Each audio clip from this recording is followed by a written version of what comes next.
Muito boa noite, esse é o canal do Sejus. E hoje é com muita alegria que nós vamos dar continuidade aos estudos do livro O Espírito e o Tempo de Herculano Pires. Hoje nós estamos no capítulo 4, aqui com o Carlos Orfan, e nós vamos falar sobre o horizonte profético, mediunismo bíblico.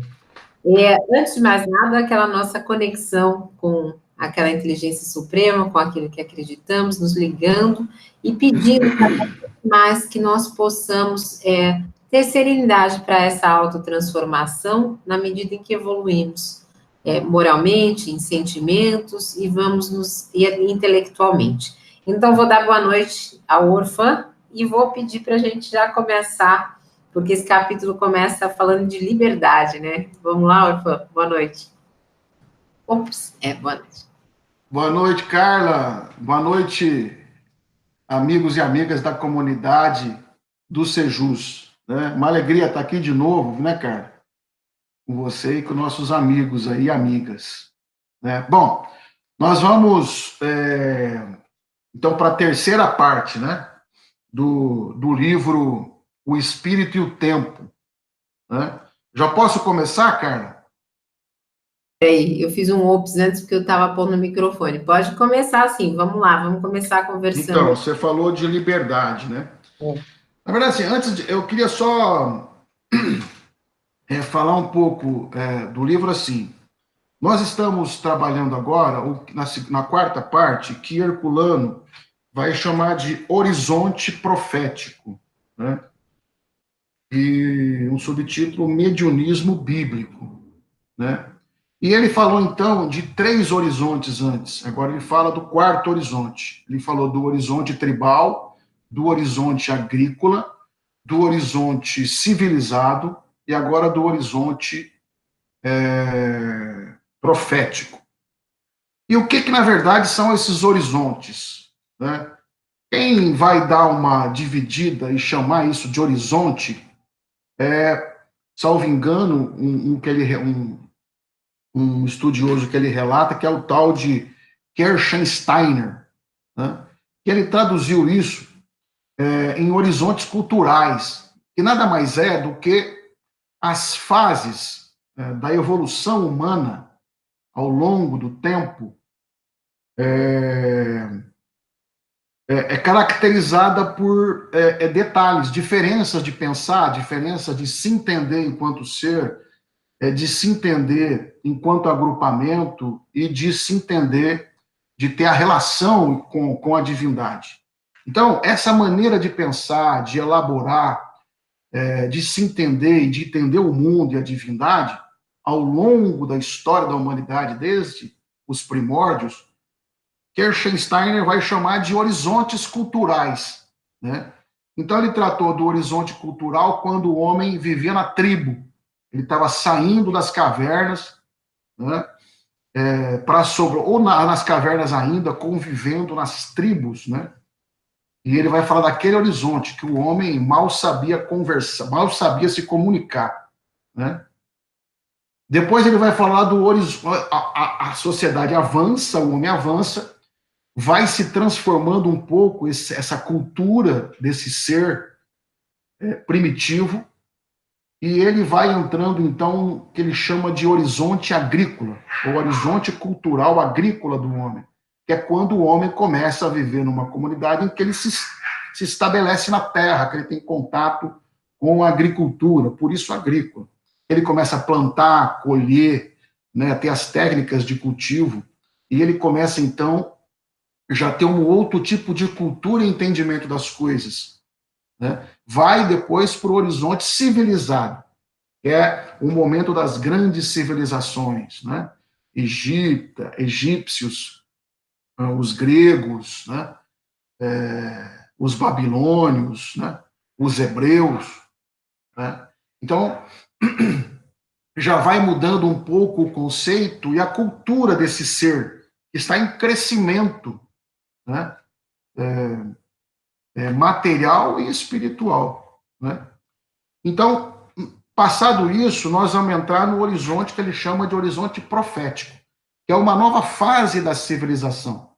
né? Veja que nós saímos já daquelas grandes civilizações egípcios, hebreus e tal, ali que ficou situado talvez de 4.000 anos até 1.000 anos antes de Cristo, né? E nós vamos entrar, então, num outro momento cultural do homem, que ele vai chamar de horizonte profético, né? E esse momento, ele se caracteriza por uma coisa marcante que você falou, Carla, em liberdade, né? No sentido de que o homem, né, a espécie humana, né, o homem ele vai deixar de ser aquele homem chamado gregário, né? Ou seja, com aquele sentimento de que é preciso ficar em manada, ficar em grandes grupos, para que o grupo possa se alimentar, porque a primeira condição é essa, você fica junto para sobreviver, para se alimentar. Então o homem trazia, em virtude das suas heranças ancestrais, enquanto saímos lá de habitar corpos de animais e vindo pelo homens das cavernas e tal, que é um pouco animal e um pouco homem, nessa transição antropológica, né?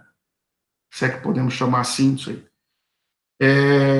Então, esse sentimento de agregamento, de estar junto, de estar em manada, é muito forte. Então, o homem, até esse período anterior ao profético, ele tinha muito isso, né? Tudo era coletivo. O exercício da mediunidade também coletivo. Os êxtases coletivos, né? Então, ele começa a se libertar dessa questão gregária e começa a partir para o homem individualizado. O homem começa a se entender enquanto ser individual. É muito profundo e interessante isso, Carla, porque a gente não para pensar, né? Como será que eu pensava quando eu habitava o corpo de um troglodita? Como será que eu pensava quando eu habitava um corpo do lado do Antigo Egito? Como que eu pensava? Como é que era a minha cultura, né? A gente vê tantas coisas, relatos históricos, mas a gente não se debruça para isso, né? Como é que pensava? O que movia o homem? Qual que era a cultura dele? E é um pouco isso que Herculano Pires, com base em todos os outros estudiosos, Murphy e outros, Kirchensteiner, como ele vai citar aqui, vai ajudar a gente a entender melhor isso, né?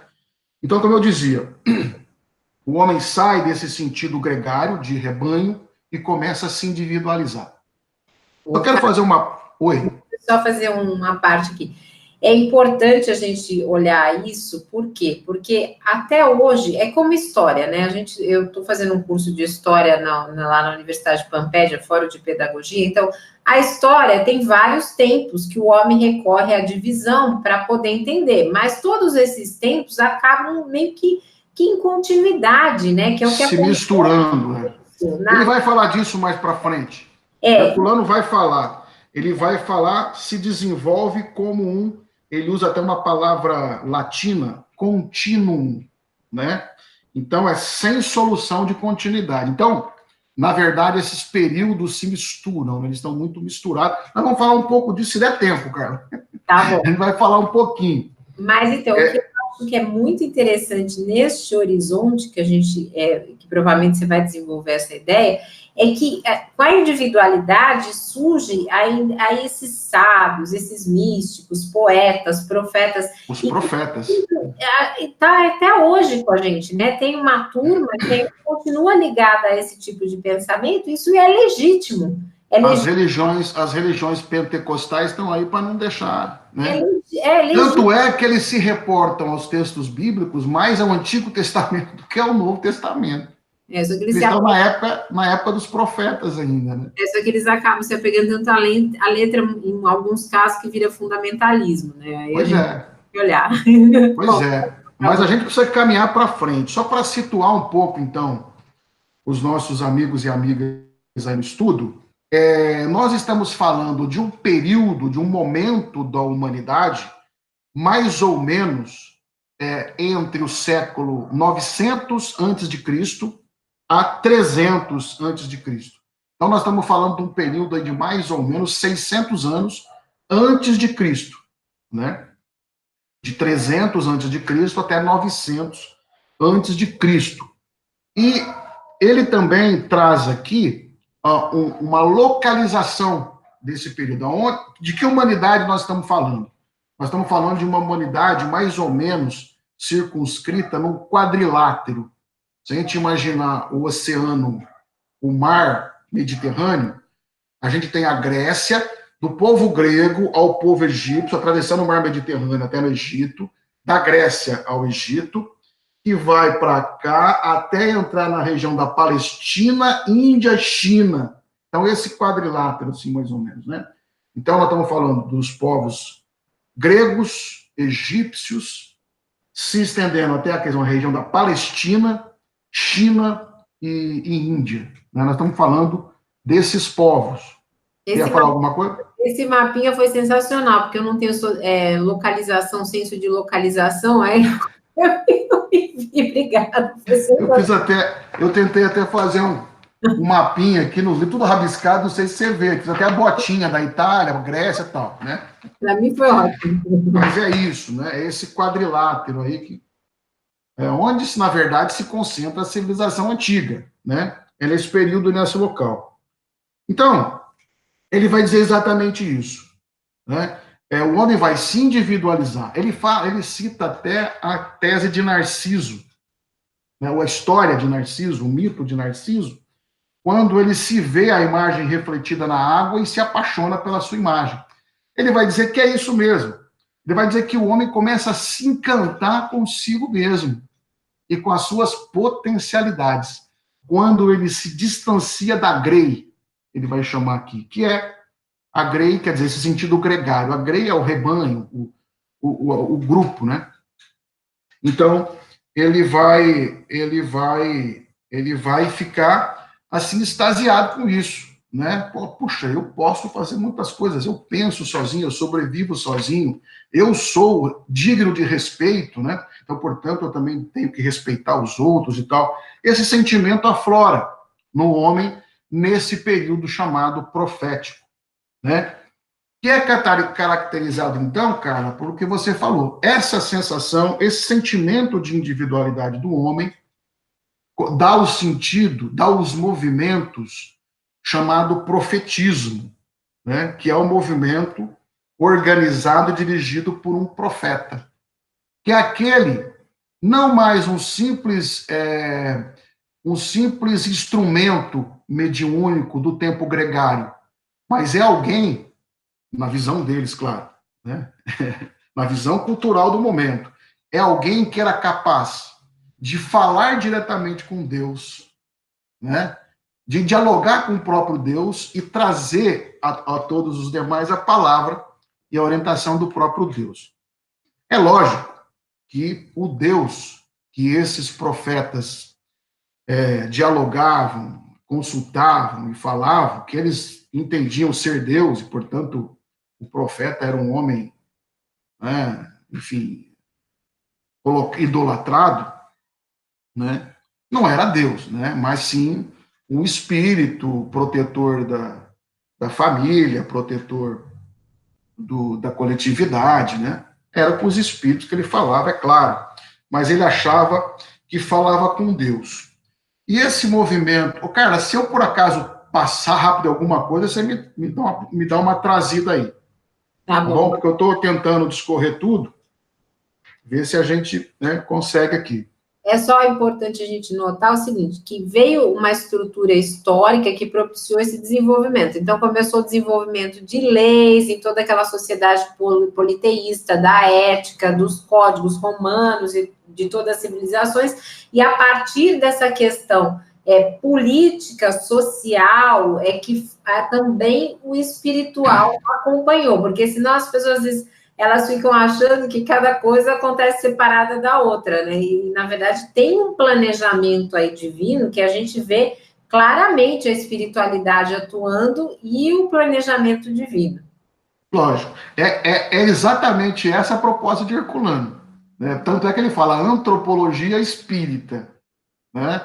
Ou seja, o espiritismo e os fenômenos espirituais, o contato mediúnico sempre existiu ao longo de toda a humanidade. E nós sabemos que o planejamento do alto também está presente em toda a evolução humana, né? Mas aí ele vai dizer o seguinte, que isso se destacou mais, esse profetismo, entre o povo hebreu, né? Entre o povo hebreu. E por quê? Por que que ele vai falar? Por que que isso encontrou terreno fértil entre o povo hebreu? Ele vai dizer que é por causa de 3 coisas básicas. Primeiro, a questão da aceitação popular, né, dos hebreus do monoteísmo. O monoteísmo era aceitado popularmente. Praticamente todo judeu acreditava no Deus único, né? Já era um avanço extraordinário para essa individualização. Segundo, os atributos éticos de Deus, né? Aí não são valores mais de guerra, né? De um peso, como se trazia nos outros períodos, né? O medo de Deus vai diminuindo na prática, né? Porque são atribuídos valores éticos à divindade. Em terceiro lugar, pelos hebreus. Em terceiro lugar, a ligação direta Deus-homem, né? Eles acreditavam nessa ligação direta. Portanto, o profeta teria, né, terreno. É lógico que deve ter aparecido um monte de profeta, supostos profetas, né? Mas os que ficaram certamente realizaram prodígios, porque eram médiuns, né? Nós sabemos disso. Então, essas características do povo hebreu deram suporte para o surgimento desses chamados profetas, né? E que aí nós vamos lembrar de alguns, né? O caso Moisés, né? Desse período, e os outros profetas bíblicos, né? Elias, muito citado, né? E outros tantos, Isaías, o outro profeta, e vários outros profetas que existiram nesse período da humanidade. E ele vai dizer também que nos outros povos, em que pese o terreno não ter sido tão fértil, surgiram também outras lideranças equiparáveis ao profeta hebreu, como, por exemplo, eu vou ter que achar. Mas aqui, o líder moralista chinês, né? O líder moralista chinês, o místico hindu, não é? O filósofo grego, né? Tendo como pano de fundo o patriarcalismo mesopotâmico, o sacerdotismo egípcio, né? E o magismo persa. Então ele vai falar que essas figuras, elas existiam nos outros povos também, nesse período. Mas o profetismo ficou muito mais destacado por conta dessas características que a gente falou no começo, né? Por acreditar no Deus único, por atribuir características éticas à divindade, né? Por acreditar nessa relação com a divindade, enfim. Ali encontrou terreno fértil para isso, né? Aí, o que mais? Então, é bem importante a gente reparar o seguinte, por exemplo, Pérsia, Índia, Grécia, China, o que acontecia? Tinha a dispersão das forças espirituais. Como essa dispersão estava onde? Estava centralizada no politeísmo. Então, cada um reza lá para o seu Deus e cada um acredita naquela forma que quer. Só que o que precisava para a gente continuar nessa jornada evolutiva espiritualmente? Precisava concentrar. Então, imagina, né, os hebreus foram meio que resistentes, né, eles foram pessoas de fibra, porque quebraram com as convenções sociais, porque, a grosso modo, vamos falar nas palavras de hoje, a moda era o quê? Todo mundo ter um monte de deuses. Aí eles vão lá e falam, não, olha, a gente não está nessa onda, a gente não vai nessa onda, nós vamos acreditar em um só. E aí concentra as forças espirituais para poder surgir todo o desenvolvimento do cristianismo, né, depois, porque senão ficava vamos falar uma palavra popular, mas ficava uma bagunça, né? A gente percebe todo esse processo, esse trabalhar, né? O trabalhar da espiritualidade e do próprio homem encarnado, porque você vai melhorando. É a lei da evolução, na verdade, né, Carla? O progresso é o progresso. Todo presente. Deixa eu tocar numa questão importante, que eu prometi que eu ia fazer isso aqui, deixa eu fazer. Ele diz assim, numa altura, a individualização da ideia de Deus, o conceito de um ser supremo, decorre da própria individualização humana. O homem, desprendendo-se do rebanho, destacando-se da massa gregária, torna-se egrégio, respeitoso, de valor, importante, né? E não pode mais admitir a sua submissão a deuses gregários. Ora, se eu tenho valor, como é que aquele Deus que eu acreditava lá atrás não tinha tanto valor assim, né? Então, peraí, o meu Deus tem que ser algo diferente. Então, aí, mais em que pese isso, ele vai dizer o seguinte, ó, tem de eleger um Deus egrégio, também, de valor, né? Importante, distinto. É um Deus que, como ele, supere o rebanho olímpico. Este é o fato que justifica o engano materialista que inspirou um belo soneto a Antero de Quental, segundo o qual não foi Deus quem fez o homem à sua imagem e semelhança, mas este quem fez aquele. Aí eu fiquei assim tentando procurar qual será esse soneto de Antero de Quental. Então, eu resolvi partir por um momento poético aqui. Eu achei o soneto, né? Que bom. O soneto de Antero de Quental está no Parnaso de Além-Túmulo, do Chico Xavier. E chama-se. O nome até é mais difícil, parece o Herculano Pires, né? É Incognoscível, o nome do poema. Para o infinito, Deus não representa a personalidade humanizada, pelos seres terrenos inventada, cheia às vezes de cólera violenta. Deus não castiga o ser e nem o isenta da dor que traz a alma lacerada, nos pelourinhos negros de uma estrada de provação, de angústia e de tormenta. Tudo fala de Deus neste desterro, da terra, orbe da lágrima e do erro, que entre anseios e angústias conheci. Mas quanto o vão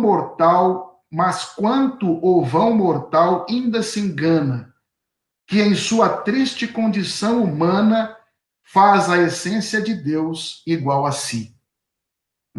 Bonito. Achei aqui o poema que Herculano cita aqui, do Antero de Quental. Né?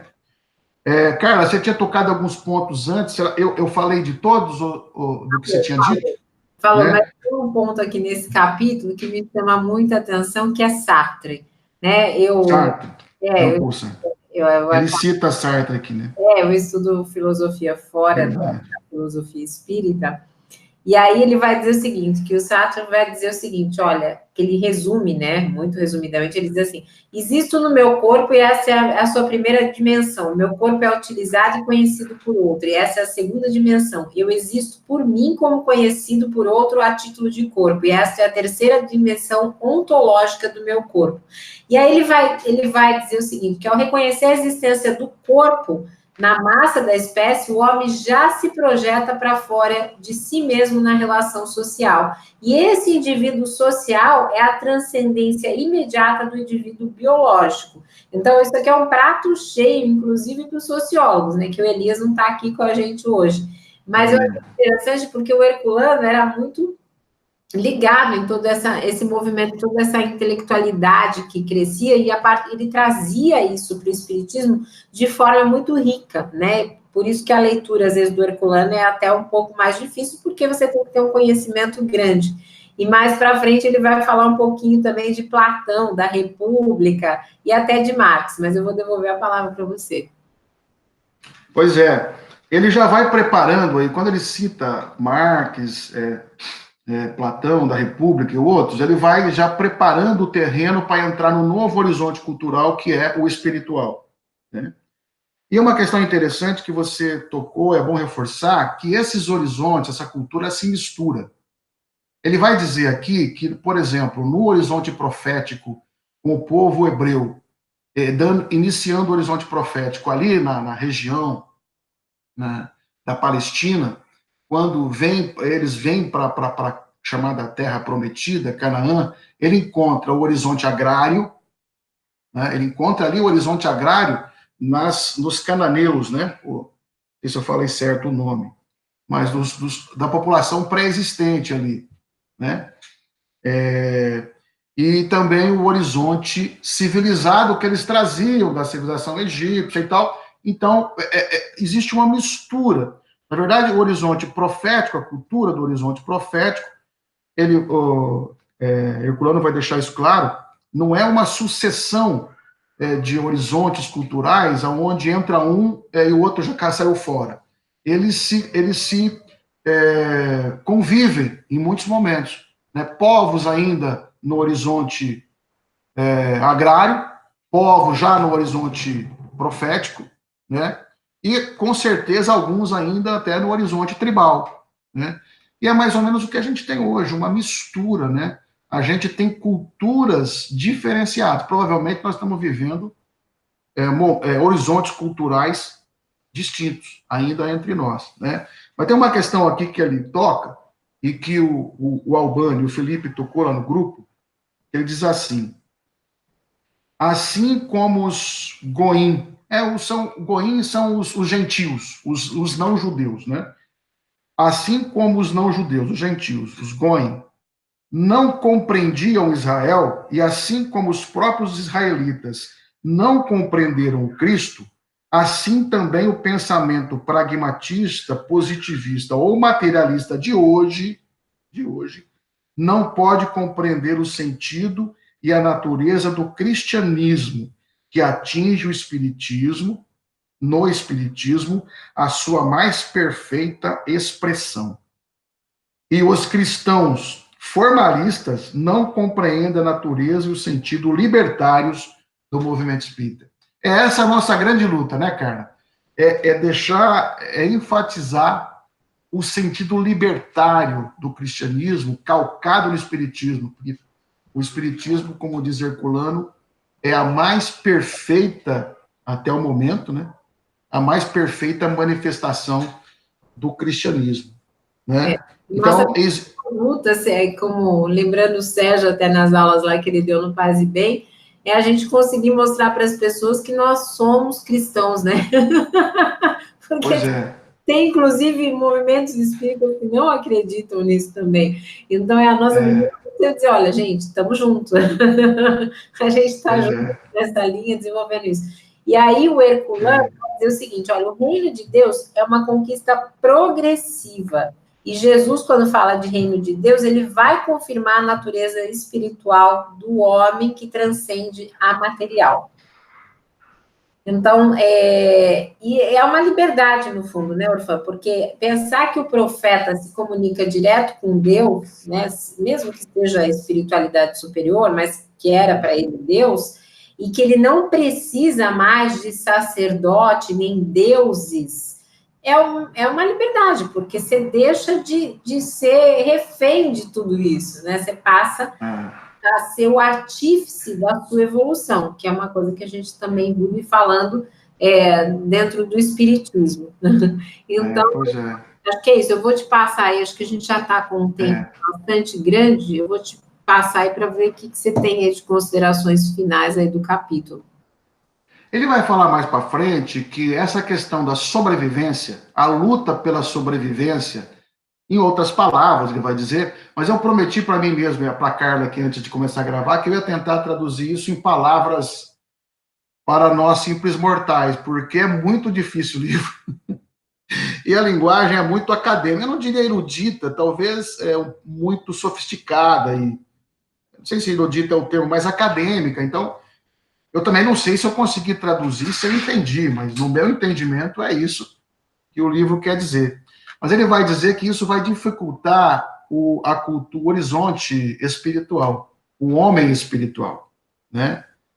Por quê? Porque a necessidade da sobrevivência, a luta pela sobrevivência, nos materializa.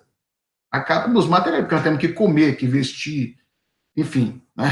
Nós temos que ter casa para morar, e tudo é material. Então, isso é um entrave, uma observação aqui, entrava um pouco não, certamente bastante, a questão do atingimento do horizonte espiritual, do homem espiritual, mais que tudo, né? Aí ele vai dizer, afinal, não era isso que faziam os profetas já tinham um horizonte espiritual mais próximo, porque muitos deles sacrificaram a própria vida, né, em nome de um ideal, né? E nem todos nós conseguimos fazer isso, sacrificar a própria vida, não é? Eu acho que alguns de nós têm um pouco desse sentido, né? Para lembrar do presidente Lula, não vou dizer que o presidente Lula é um profeta, não vou dizer isso, mas para mim ele é um missionário, né? Eu já disse isso lá na vigília, né? Nossa manifestação lá do Sejus. Eu disse isso, li a minha carta que eu mandei para ele, e para mim ele é um missionário, porque parece que às vezes ele se priva dessa luta material para uma coisa maior, né? Não vou dizer, mas não estou falando que ele é um profeta, não estou dizendo, daqui a pouco o pessoal, aqui nós estamos entre nós, aqui não vai ter muito problema, né? Mas que esse compromisso de ideal, né? De um ideal que às vezes acho que nem ele entende de onde vem, mas ele já falou que ele sente que tem um compromisso, ele sente que ele tem uma necessidade de fazer alguma coisa que ele não sabe de onde vem essa sensação, não é? Carla, querida, a gente está tentando diminuir, né, a nossa exposição para baixar para o máximo possível. Nós estamos chegando já em 36 minutos. Se você me permitir, eu quero fechar com outro poema. Claro. Né, que é um poema que fala dessa trajetória da humanidade, do homem, do átomo ao arcanjo, né? E é um poema de Dario de Castro Veloso. Você conhece? Não, eu conheço um poema do Átomo ao Arcanjo, mas eu não sei se é esse. Vamos ouvir. Não, esse se chama Homem. É de Dario de Castro Veloso. Tem algum livro espírita que eu li. Eu gosto muito. A linguagem é um pouco difícil também, mas é bonito. Chama Homem. Argonauta da luz que nasceste nas trevas, por térmita perdido em malocas bizarras, dormiste com leões de sinistras bocarras, e símio atravessaste as solidões grandevas. Preso aos totens e atado à inspiração dos devas, vivias de arco e flecha ao clangor de fanfarras. Ah, a esperança da guerra a que ainda te agarras, o impulso do abismo e as cóleras longevas. Hoje, homem que brilha, razão que brilha e amor que desabrocha. Prometeu a chorar no coração da rocha, circundado de sóis e entre as sombras imerso. Homem, anjo nascente e animal inextinto, serás, após vencer as injúrias do instinto, a obra-prima de Deus no esplendor do universo. Que lindo isso, hein? E você decorou.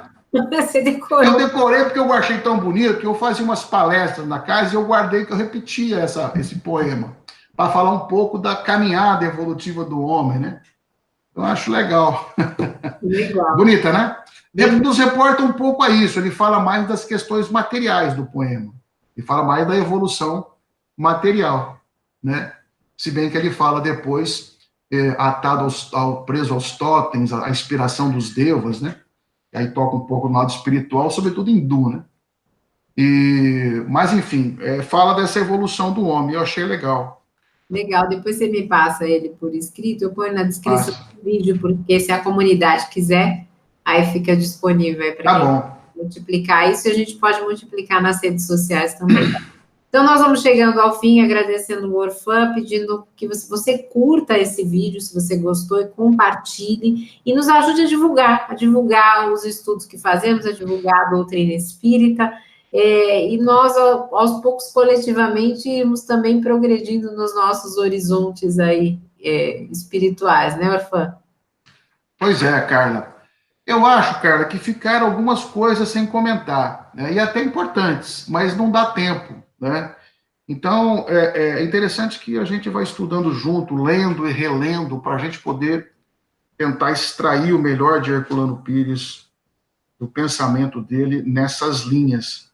Eu acho muito bonito, mas tem algumas partes que a gente precisa ler, reler, treler, quadrupiler, É. e lendo, relendo, relendo, para entender, porque realmente a linguagem dele, as citações, né, científicas são muito ricas, e a gente acaba se perdendo. Tem bastante coisa ainda que ficou para trás, né, Carmen? Sim, mas Mas a gente vai. eu estou na terceira leitura desse livro e ainda também não chego lá. Pois é. Mas é um livro que eu tenho muito carinho por ele. É muito legal. Então, um beijo para todos vocês e até a próxima. Em breve a gente vai fazer mais um capítulo aí. Um beijo, Fã. Outro, fica com